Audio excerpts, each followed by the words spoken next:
Part 2, Chapter 1. Right after my arrest, I was questioned several times, but it was just so they could find out who I was, which didn't take long. The first time at the police station, nobody seemed very interested in my case. A week later, however, the examining magistrate looked me over with curiosity. But to get things started, he simply asked my name and address, my occupation, the date and place of my birth. And he wanted to know if I had hired an attorney. I admitted I hadn't and inquired whether it was really necessary to have one. "Why do you ask?" he said. I said I thought my case was pretty simple. He smiled and said, "That's your opinion, but the law is the law. If you don't hire an attorney yourself, the court will appoint one." I thought it was very convenient that the court should take care of those details. I told him so. He agreed with me and concluded that it was a good law. At first, I didn't take him seriously.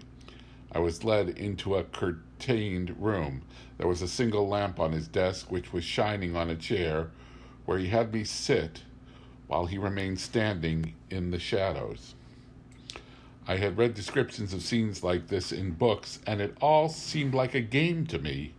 After our conversation, though, I looked at him and saw a tall, fine-featured man with deep-set blue eyes, a long gray mustache, and lots of thick, almost white hair. He struck me as being very reasonable and, overall, quite pleasant, despite a nervous tic, which made his mouth twitch now and then. On my way out, I was even going to shake his hand, but just in time, I remembered that I had killed a man. The next day, a lawyer came to see me at the prison. He was short and chubby, quite young, his hair carefully slicked back. Despite the heat, I was in my shirt sleeves. He had on a dark suit, a wing collar, and an odd-looking tie with broad black and white stripes. He put the briefcase he was carrying down on my bed, introduced himself, and said he had gone over my file. My case was a tricky one, but he had no doubts we'd win, if I trusted him. I thanked him, and he said, "Let's get down to business." He sat down on the bed and explained to me that there had been some investigations into my private life. It had been learned that my mother had died recently at the home. Inquiries had then been made in Marengo. The investigators had learned that I had, quote, shown insensitivity, end quote, the day of Maman's funeral. "You understand," my lawyer said, "it's a little embarrassing for me to have to ask you this, but it's very important, and it will be a strong argument for the prosecution if I can't come up with some answers." He wanted me to help him. He asked if I felt any sadness that day. The question caught me by surprise, and it seemed to me that I would have been very embarrassed if I'd had to ask it. Nevertheless, I answered that I had pretty much lost the habit of analyzing myself and that it was hard for me to tell him what he wanted to know. I probably did love my mom, but that didn't mean anything. At one time or another, all people have wished their loved ones were dead. Here, the lawyer interrupted me, and he seemed very upset. He made me promise I wouldn't say that at my hearing or in front of the examining magistrate. I explained to him, however, that my nature was such that my physical needs often got in the way of my feelings. The day I buried Maman, I was very tired and sleepy. So much so that I wasn't really aware of what was going on. What I can say for certain is that I would rather Maman hadn't died. But my lawyer didn't seem satisfied. He said, "That's not enough." He thought for a minute. He asked me if he could say that day I had held back my natural feelings. I said, "No, because it's not true." He gave me a strange look as if he found me slightly disgusting. He told me in an almost snide way that in any case the director and the staff of the house would be called as witnesses and that, quote, things could get very nasty, end quote, for me. I promised out to him that none of this had anything to do with my case, but all he said was that it was obvious I had never had any dealings with the law. He left, looking angry. I wish I could have made him stay to explain that I wanted things between us to be good, not so that he'd defend me better, but, if I can put it this way, good in a natural way. Mostly I can tell I made him feel uncomfortable. He didn't understand me, and he was sort of holding it against me. I felt the urge to reassure him that I was like everybody else, just like everybody else. But really, there wasn't much point, and I gave up the idea out of laziness. Shortly after that, I was taken before the examining magistrate again. It was 2:00 in the afternoon, and this time his office was filled with sunlight barely softened by a flimsy curtain. It was very hot. He had me sit down and very politely informed me that, due to unforeseen circumstances, my lawyer had been unable to come. But I had the right to remain silent and to wait for my lawyer's counsel. I said that I could answer for myself. He pressed the button on the table. A young clerk came in and sat down right behind me. The two of us leaned back in our chairs. The examination began. He started out by saying that people were describing me as a taciturn and withdrawn person, and he wanted to know what I thought. I answered, "It's just that I don't have much to say, so I keep quiet."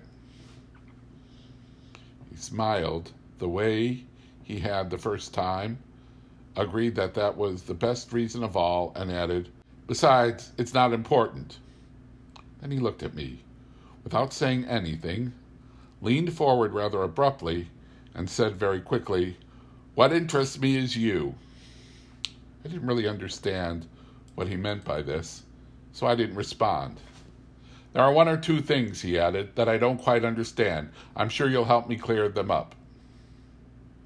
I said it was all pretty simple. He pressed me to go back over that day. I went back over what I had already told him. Raymond, the beach, the swim, the quarrel, then back to the beach, the little spring, the sun, and the 5 shots from the revolver. After each sentence he would say, "Fine, fine." When I got to the body lying there, he nodded and said, "Good." But I was tired of repeating the same story over and over. It seemed as if I had never talked so much in my life. After a short silence, he stood up and told me that he wanted to help me, that I interested him, and that with God's help, he would do something for me. But first he wanted to ask me a few more questions. Without working up to it, he asked if I loved maman. I said yes, the same as anyone. And the clerk, who up to then had been typing steadily, must have hit the wrong key because he lost his place and had to go back. Again, without any apparent logic, the magistrate then asked if I had fired all 5 shots at once. I thought for a minute and explained that at first I had fired a single shot, and then, a few seconds later, the other 4. And he said, "Why did you pause between the first and second shot?" Once again, I could see the red sand and feel the burning of the sun on my forehead. But this time, I didn't answer. In the silence that followed, the magistrate seemed to be getting fidgety. He sat down, ran his fingers through his hair, put his elbows on his desk, and leaned toward me slightly with a strange look on his face. Why did you shoot at a body that was on the ground?" Once again, I didn't know how to answer. The magistrate ran his hands across his forehead and repeated his question with a slightly different tone in his voice. "Why? You must tell me. Why?" Still, I didn't say anything. Suddenly, he stood up, strode over to a far corner of his office, and pulled out a drawer in a file cabinet.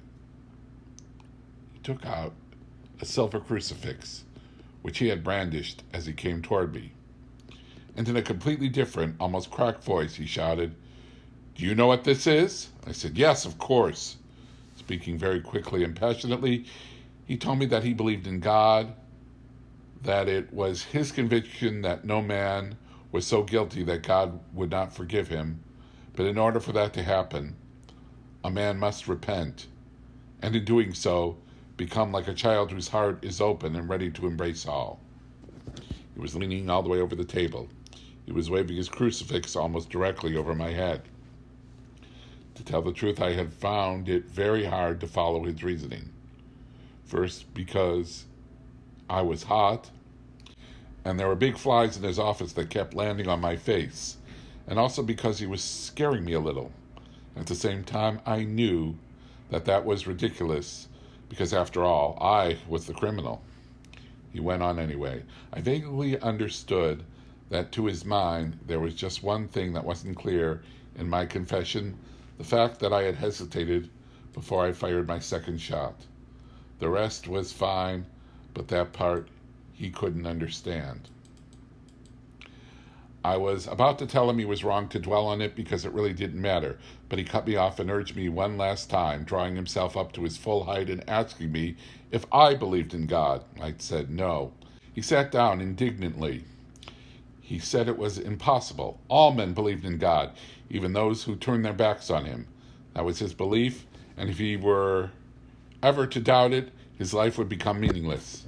"Do you want my life to be meaningless?" he shouted. As far as I could see, it didn't have anything to do with me, and I told him so. But from across the table, he had already thrust the crucifix in my face and was screaming irrationally, "I am a Christian. I ask him to forgive you your sins.